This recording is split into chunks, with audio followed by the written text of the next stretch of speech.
नमस्कार दोस्तों, DD red के एक और रिएक्शन वीडियो में आप सभी का स्वागत है। मैं हूं आलोक। तो आज जो वीडियो मैं आप लोगों के लिए लेकर आया हूं वो वीडियो है निम्रा अहमद का और इसका टाइटल है first time in history Saudi बादशाह बो डाउन टू मोदी।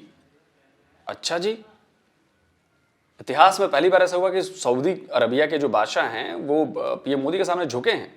पता नहीं है वैसा क्या हो गया भाई, मुझे तो इस बारे में खबर नहीं है। चले भाई इन्हीं की जुबानी सुनते हैं कि हुआ क्या है और इस पर पाकिस्तान की पब्लिक जो है वो क्या कहती है। आज का हमारा टॉपिक बहुत ही बड़ा होने वाला है क्योंकि कुछ अरसे पहले ही मोदी जी ने विजिट किया था, दौरा किया था सऊदी अरबिया का और हिस्ट्री में पहली बार सऊदीया के बादशाह ने इस्तकबाल किया है, वो भी मोदी जी का पूरे प्रोटोकॉल के साथ, और उनका इंतजार भी किया है। बैंड बाजे के साथ मोदी जी का इस्तकबाल किया गया है, किसी का भी आज तक नहीं किया गया है। इसी बारे में पाकिस्तानी अवाम को बताने वाले हैं कि ये एजाज़ अभी तक पाकिस्तान को भी हासिल नहीं हुआ है एज अ मुस्लिम कंट्री और किसी और कंट्री को भी हासिल नहीं हुआ है। नॉन मुस्लिम कंट्रीज के साथ भी ऐसा सलूक नहीं किया गया है जैसा मोदी जी के साथ किया गया है। तो इस बारे में पाकिस्तानी अवाम क्या राय रखती है, आए जानते हैं लोगों से। तब तक के लिए मेरे साथ रहे। ये लोग जो हैं आपके दोस्त नहीं है, चाहे ये कितने भी आपके करीब हो जाएं, तो आप फिर उनके साथ क्यों जा रहे हैं? जबकि आप पाकिस्तान के साथ, जब आपको मसला बने आप पाकिस्तान की आर्मी हायर कर रहे हैं, जब आप पर कोई अटैक हो रहा है आप पाकिस्तान की आर्मी हायर कर रहे हैं, और जब पाकिस्तान को आपकी नीड पड़े और आप उधर चले जाएं मोदी के पास, ये तो एक अखलाकन भी नहीं है। एक मतलब आप सल्लल्लाहु अलैहि वसल्लम के नॉन मुस्लिम्स के साथ ताल्लुकात अच्छे नहीं थे क्या? उनका बिहेवियर उनके साथ बुरा था? देखें, नॉन मुस्लिम के साथ आप सल्लल्लाहु अलैहि वसल्लम के ताल्लुकात बहुत अच्छे थे। निजरान के साहिब भी आप सल्लल्लाहु अलैहि वसल्लम ने मस्जिद नबवी में ठहराए हैं। लेकिन आप ये बताएं कि क्या वो हमें फ़ायदा दे रहे हैं? नॉन मुस्लिम क्या उनके साथ हमारा मुआहदा हुआ है? इनके साथ, इंडिया के साथ वो हमें नुकसान दे रहे हैं, पाकिस्तान को हर्ट कर रहे हैं, मुझे बात बताएं, हर्ट कर रहे हैं। एक मुझे बात बताएं, हम गंदम कहाँ से ले रहे हैं? गंदम हम पहले तो अपनी काश्त कर रहे थे, लेकिन आप देखें कि गंदम हम, ये हमारे लीडर्स की जो है ना, हम इंडिया से गंदम ले रहे हैं, हालांकि ट्रेड बंद है। ट्रेड बंद है, लेकिन ये तो हमारे लीडर्स की है ना। उनको चाहिए कि आप आपस में तावन करें। जब भुट्टो ने कहा था कि हम लोग अपना 5 कंट्री मिलके एशिया के अपना बैंक बनाएंगे, तो क्या हुआ? भुट्टो को फांसी लगा दी गई। क्यों नहीं उस वक्त काम किया गया? अच्छा, अगर हम चाइना और अमेरिका की बात करें, फिर हम उनसे ताल्लुकात कायम करने क्यों जाते हैं, क्यों उनसे मदद मांगते हैं? देखें, अमेरिका ने आज तक जब भी हमारे साथ ताल्लुकात बनाया, हमें क्या बनाया? हमें स्लेव बनाया। हमें कभी अमेरिका ने ये नहीं कहा कि हम आपको इक्वालिटी देते हैं। क्या ये कहा है? आप बता दें कि तारीख में अमेरिका ने नहीं कहा, लेकिन फिर भी हम जाते तो उन्हीं के पास है ना, या उनके पास या चाइना के पास? हम नहीं जाते, ये हमारे लीडर जाते हैं। ये वो करप्ट पीपल जाती है जो जिन्हें हम लेके आगे आ रहे हैं। हम कब जाते हैं? अवाम कब जाती है? हम कब कहते हैं अमेरिका के साथ खड़े हो? हाँ? अवाम दिल से कभी भी नहीं चाहती उनके साथ ताल्लुक। लेकिन फिर भी मजबूरन हुक्मरानों को तो जाना पड़ता है ना। ऑफ कोर्स जाना पड़ता है। ये अब बात हुक्मरानों की आप करें। अब हुक्मरान आपस में आप देखें, जब भी कोई हुक्मरान हमारी सीट से उतरता है, क्या होता है जी? ये करप्ट था। नवाज शरीफ उतरा, वो करप्ट निकला। इमरान खान उतरा, वो करप्ट निकला। अब ये जो शहबाज शरीफ है, ये उतरेगा, ये करप्ट निकलेगा। कोई और आएगा, इवन साद रिजवी आएगा, वो उतरेगा, वो भी करप्ट निकलेगा। यहाँ एक सवाल जो मैं आप सबसे पूछना चाहूँगी वो ये है कि रिसेंटली सऊदी और दुबई ने पाकिस्तान को ये तक कह दिया कि कश्मीर को भूल जाओ, इंडिया को अपना लो, तभी हम आपको लोन देंगे। ऐसा क्यों?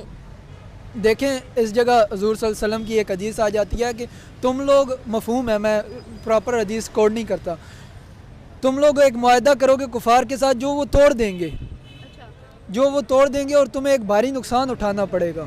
तो आप देखें, दुबई ने हैलोवीन भी मनाई है कि नहीं हुई? हैलोवीन ये काफिर तरीका है, हमारे में ये नहीं होना चाहिए। लेकिन हदीस है कि ये बद्दू लोग उस काम पे उतर आए हैं, और डिस्ट्रक्शन जो इस्लाम की शुरू होगी ये वहीं से शुरू होगी, यहाँ से नहीं शुरू होने वाली, पाकिस्तान से नहीं शुरू होने वाली। ये उन्हीं लोगों ने शुरू करनी है, ये सऊदीया, ये जो दुबई वगैरह है। क्या है, अब दुबई जो तुर्की है, ये पूरा एशिया बन चुका था, और एक छोटी सी लहर आई है और अब सब कुछ जो है ज़मीन बोस हो गया। अब सऊदीया बन रहा है तो उस पर भी यही होगा, और फिर कहेंगे कि जी ये अल्लाह का ये है वो। ये तो होना है जब आप लोग अपने जो आपका मेन पॉइंट है जहाँ पे इस्लाम खड़ा हुआ है, आप इस्लाम पे ही नहीं खड़े हो रहे, तो आप ये एक्सपेक्ट कर रहे हैं अल्लाह से कि वो आपकी मदद करेगा और कहेगा कि जी नहीं मैं तो आपके साथ हूँ। ये तो नहीं करेगा अल्लाह।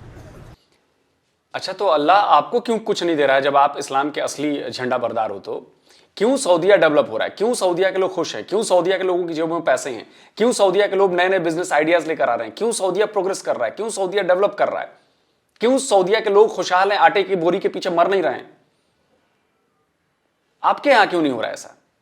इसका मतलब यह कि अल्लाह की मेहरबानी उनके ऊपर ज्यादा है, यूएई के ऊपर अल्लाह की मेहरबानी ज्यादा है। क्योंकि आपकी तरह ना वो भूखे हैं, ना आपकी तरह वो नंगे हैं, ना आपकी तरह वो बिना किसी बिजनेस के हैं, ना आपकी तरह वो वहां इंस्टेबिलिटी है, ना आपके यहाँ आपकी तरह प्रॉब्लम है वहां पे। तो अल्लाह क्या उसको दिमाग नहीं है क्या? वो देख रहा है ना कि कौन सही कर रहा है, कौन गलत कर रहा है। आप सही कर रहे हैं तब भी 75 साल में आपकी तबाही हो रही है, और वो गलत कर रहे हैं तब भी वो आबाद हो रहे हैं, तब भी वो आगे बढ़ रहे हैं, तब भी वो खुशहाल हैं, वहां के लोग, वहां के शहरी खुशहाल हैं।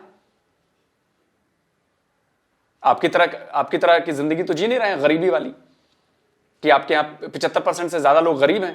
बकौल आपके इकोनॉमिस्ट, मैं नहीं कहता भाई, आपके इकोनॉमिस्ट। वहां पे कितने परसेंट की गरीबी है भाई?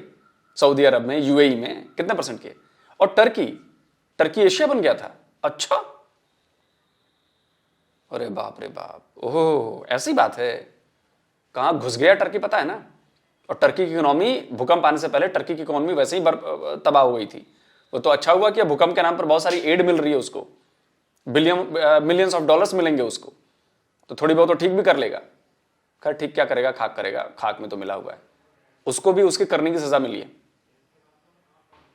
काफिर ही मदद करना है वहां भी। पाकिस्तान ने कितनी मदद भेजी? सबसे ज्यादा मदद भेजने वालों में इजराइल भी है, जो जिसे आप कहते हो कि जी पूरे मुसलमानों का दुश्मन है। उसने मदद भेजी और टर्की ने एक्सेप्ट की। आप हमें काफिर कहते हो, हमने मदद भेजी और टर्की ने एक्सेप्ट की, और वहां पे वाहवाही हो रही है हमारी, इंडिया की और इजराइल की, और अब बात करते हो। असल काफिर आप लोग हो।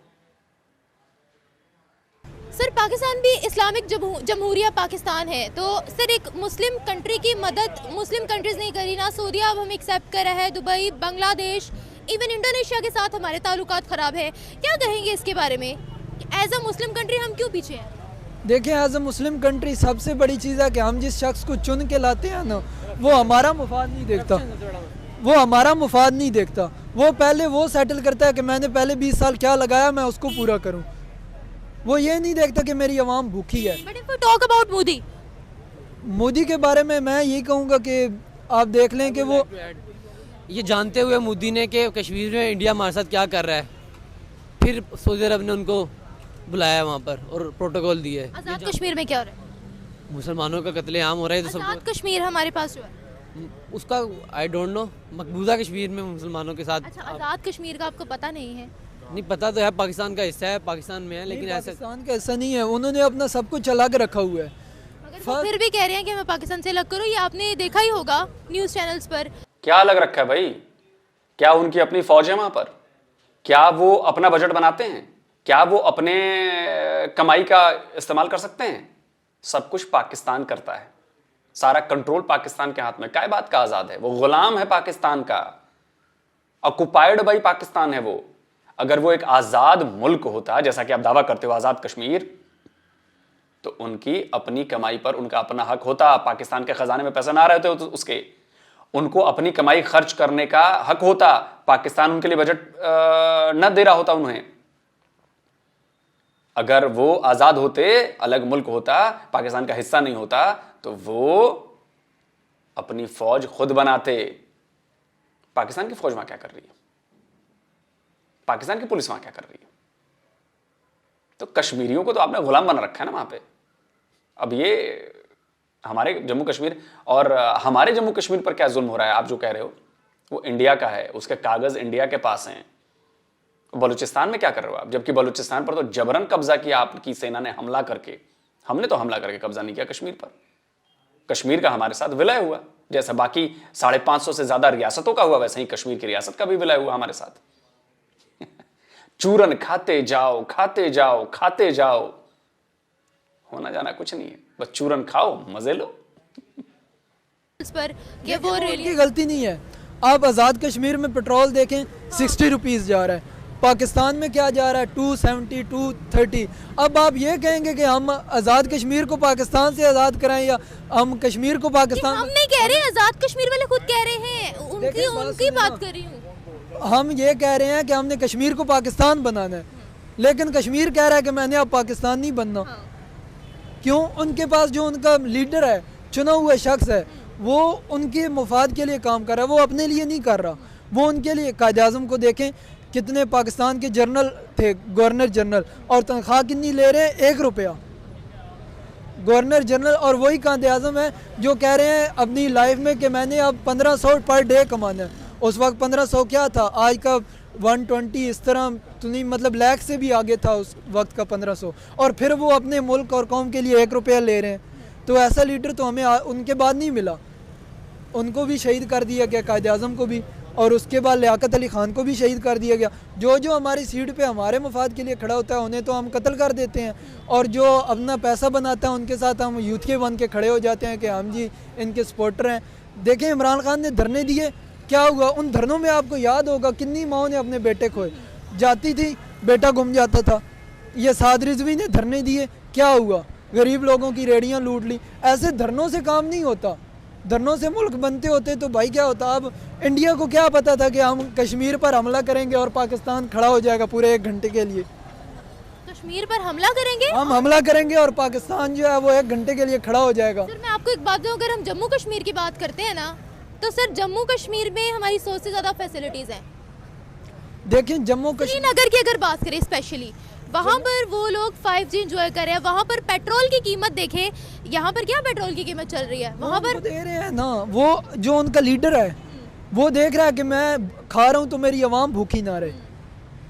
मेरी आवाम, हमारा लीडर क्या कर रहा है, वो कहता है मैंने इसको NRO नहीं देना, मैंने इसको, आवाम भूखी मरती रहे, मैंने तुझे NRO नहीं देना। भाई तू अपना NRO संभाल के रख, तू आवाम को देख जो तुझे वोट दे के आई है। वो सामने भाई साहब हैं, वो उनसे पूछें वो कैसे अपना घर चला रहे हैं। उन्हें NRO से क्या मतलब है, उन्हें NRO से क्या चाहिए? वो जो खा के चले गए, आप कह रहे हैं कि हमने अंडर द टेबल पैसे नहीं लेने, फिर आप अंडर द टेबल पैसे दे लेके और फिर उसे बाहर भेज रहे हैं। क्यों जा रहा है वो बाहर? एक शख्स आपकी जेल में से बाहर जा रहा है, क्यों जा रहा है? आप क्यों जाने दे रहे हैं? आवाम पागल है? हम क्या सुपारियाँ खा के नशा करके सो रहे हैं? हमें नहीं पता क्या चल रहा है हुकूमत में, और फिर ये कह रहे हैं कि जी हम लोग अपनी हुकूमत के साथ वफादार हैं। भाई हमें ऐसे लीडर नहीं चाहिए जो कहें कि हम NRO नहीं देंगे। हमें ऐसे लीडर चाहिए जो बाहर निकल के देखें कि ये भूखा है, मैंने इसको खाना देना है, ये बच्ची है, ये इसका मैंने करना है। ये हमें नहीं चाहिए कि वो लीडर पैसे लेके भाग गया। वो भाग क्यों रहा है? आप जाने दे रहे हैं। वो भाग नहीं रहा, आप जाने दे रहे हैं। और तारीख में पहली दफ़ा ऐसा हुआ है कि बाहर से चोर उठ के आके हमारा वज़ीर आज़म बन गया। चोर उठ के आ गया, हमारा वज़ीर आज़म बन गया। The last year, Dubai actually called about 10,000 Pakistanis in engineers and like other jobs, in other IT jobs, right? It's not like other countries are not giving you like, it's not like other countries are not giving you opportunities. They are. It's up to us to like, number one, as a student, I want to go outside. Let's say Italy. The thing is that I didn't have any awareness towards how to do it. You go to an agency and they tell you everything. They don't tell you how. Like, our people don't know the opportunities that await them, and that's one of the reasons that we're having these issues of IT and everything that you just said. Number two, you know why India is so ahead of us in IT? Two of their peoples created the world's largest virtual university, and it's free, nearly free to all Indians. They just hold a minimum fee, and the minimum fee is just because they want them also to providing quality education, sir. Exactly. I mean, they're motivated to make their country go ahead of everything else in the world. Let's see China. Let's talk about China. They're creative. They're really creative. Like, they train their children from a young age how to be a member of society, not how to stay at home. Like, let's say, let's talk about me, for example. My parents were really protective of me as a kid. That they don't want me going outside the home. Like, यार घर से बाहर क्या करना जाके? लोग होते हैं उठा के भेज देते हैं, right? तो सर उठा के ले जाती है यहाँ पर, ये बात भी मानने वाली है। लेके तो जाते हैं, लेकिन let's say कोई भरोसा है यहाँ पर? आपको यहाँ पर सिक्योरिटी फील हो रही है? no. I mean, come on, I'm standing in front of a cafe and I don't feel secure right now. Come on. So, it's not that. I've seen Chinese people, I'm the type of person who has international friends. Like, I like to learn languages. It's my hobby. I know Japanese and other languages. Their parents train them from a young age how to be a model civilian. What our parents do is the Chinese teach their kids how to be polite, how to be good people. हमारे क्या होता है यहाँ पे कोई झगड़ा होता है, अच्छा कितने कितना कौन है, चलो जाके सारे पकड़ते हैं, कौन मामा कौन ताया, सारे निकलते हैं बाहर। वहाँ पे ऐसा नहीं है। अगले दिन पर्चा हुआ तो वही थाने नहीं, ये भी नहीं कि बच्चा होने देते हैं, फिर ताने क्यों बजाते हैं। तो वहाँ पे तो ऐसा नहीं है। They have law, they have order, they have good parents telling their children what to do. हमारे यहाँ पे दहशतगर्दी फैलाते हैं. I shouldn't say this. Don't put it in. Okay. But Okay, sir. yeah. So, long story short, they teach their kids from a young age how to be model civilians.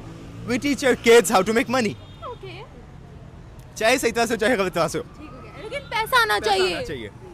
They don't do that there. They teach their kids. They teach their kids how to clean, how to work. यहाँ पे तो ये होता है ना कि घर में औरत है, चलो सारे काम करो. वहाँ पे मर्द भी करते हैं सारे काम यार. Come on. They teach their kids. Their education level, you said that it's higher from us. It's because of this. ठीक हो गया. The students are more, they know what they have to do. And they do everything to achieve it. ठीक हो गया. आप इतने ज़्यादा social media पे मीम्स देखते हैं कि Chinese student fail, he is a disgrace to the family, ये है वो है. यहाँ पे क्या होता है? फेल हो गया, चलो टीचर की होती थी. राइट?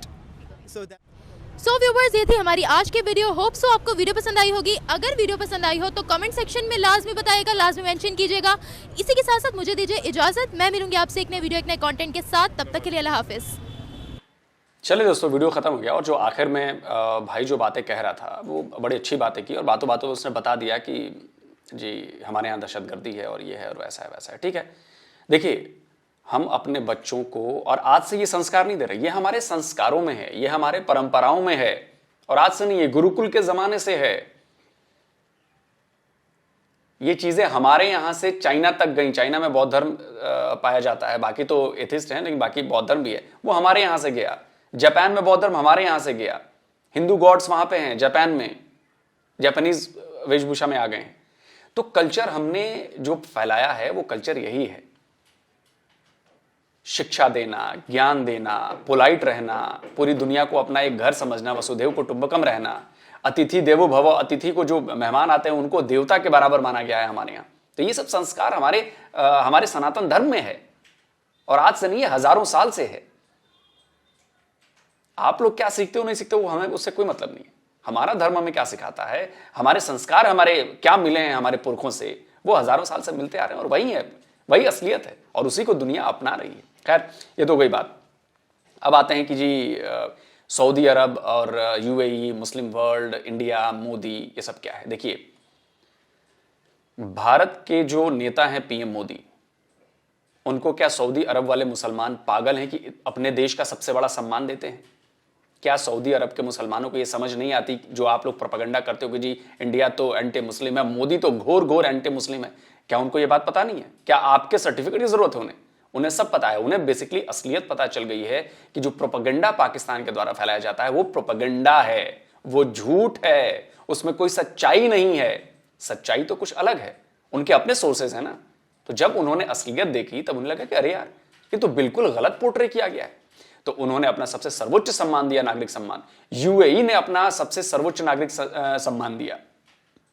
और सिर्फ ये बात यूएई और सऊदी अरबिया की नहीं है, फिलिस्तीन जैसे देश ने भी, जिसके लिए आप झंडा उठाते हो ना, उसने भी पीएम मोदी को सम्मान दिया है, अपने यहां का पुरस्कार दिया है. और कई सारी कंट्रीज है, मुझे याद है कि 7 से ज्यादा मुस्लिम कंट्रीज जो हैं उन्होंने वो पीएम मोदी को सम्मान दे चुकी हैं. तो क्या सारी की सारी उनकी समझ चली गई? क्या उनको नहीं लगता कि यहां पे मुस्लिमों के खिलाफ काम हो रहा है? जनाब, उनको बिल्कुल नहीं लगता. उन्होंने पता किया है, आके यहां पे देखा है, समझ के गए हैं, तभी उन्हें असलियत पता लगी है कि जो पाकिस्तान की तरफ से दिखाया जाता है वो तो बिल्कुल उसके उलट है. इंडिया में मामला, पाकिस्तान में 98% एक ही धर्म के, एक ही मजहब के लोग हैं, तब भी यहां पे शांति नहीं है, पीस नहीं है. और हिंदुस्तान में 130 करोड़ लोग हैं और वहां पे सारे दुनिया भर में जितने आपको रिलीजन मिलेंगे उन सारे रिलीजन के लोग रहते हैं और तब भी वो पीसफुल है, तब भी वहां पे कू नहीं होता, तब भी वहां पे वो प्रोग्रेस कर रहे हैं, तब वो दुनिया की 5th लार्जेस्ट इकोनॉमी बन चुके हैं. और बिना ये पीस के मुमकिन नहीं है. अगर यहां पर भी लोगों पर जुल्म होता धर्म के नाम पर, मजहब के नाम पर, तो ये हम प्रोग्रेस नहीं करते. खैर, चलिए, तो ये था आज का वीडियो और अपने कमेंट्स में राय जरूर लिखिएगा अपनी. तो जल्दी मिलता हूं एक और नए वीडियो के साथ. नमस्कार, जय हिंद.